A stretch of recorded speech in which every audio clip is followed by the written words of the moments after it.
last RNHA meeting.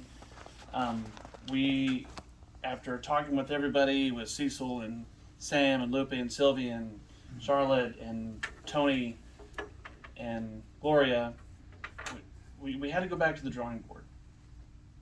And anywhere you start, whether it's professional development, personal development, we don't start with who are we. We start with who we are not. And what is this organization not?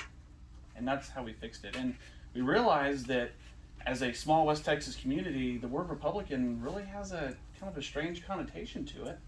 And then the word Democrat really has a strange connotation to it.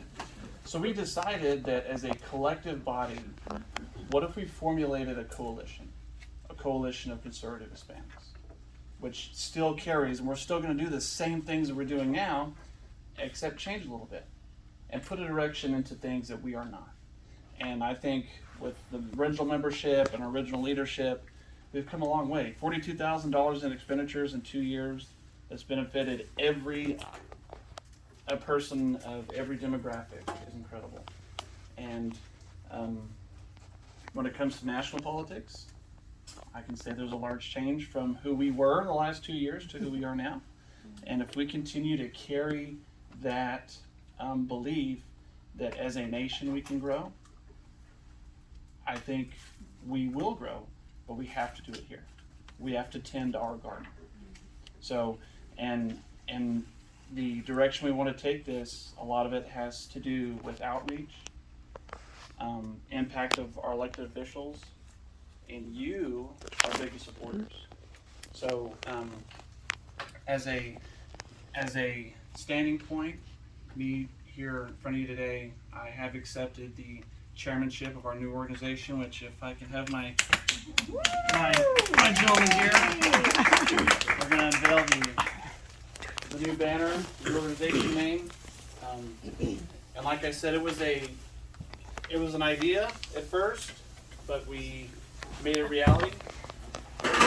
Instead of our NHA, we're going to be the CVC, the Concho Valley Coalition of Hispanic Conservatives.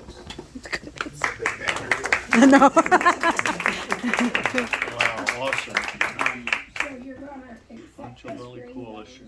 Yes, ma'am. and I want to make it very clear here. My last name is Flores. Flores for the Mexicans. And, Yes, and according to Ancestry.com, I am somewhere between 38 and 52% Mexican. I can't just cover up. That's where we're at. I'm homegrown. My family's here. Carry a card. Yes, ma'am. My great grandfather immigrated here. He hid in a cotton field for a time, but he got here, moved to San Angelo. He had red hair and green eyes, and he was the countership of our family in 1926.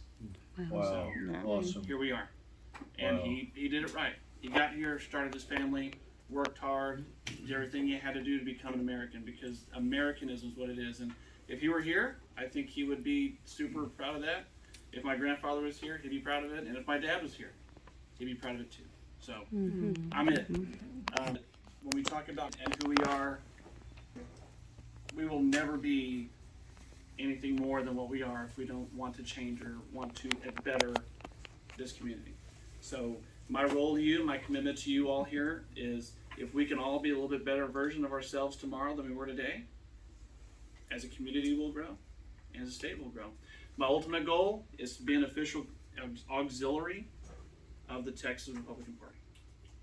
But there's a waiting period and there's things we got to do first, so I'm committed to that. And like I said, thanks to all you, thanks for our previous leadership, because we're standing on those shoulders. My good for you, so. If you need anything, I'm like 80% sure he's my cousin. I said 38 to 52%. I can't put it anywhere. Is this an organization that's also other in You're be Texas? part of Texas. Are there other ones in Texas? So there is, as a auxiliary of the Republican Party, there's a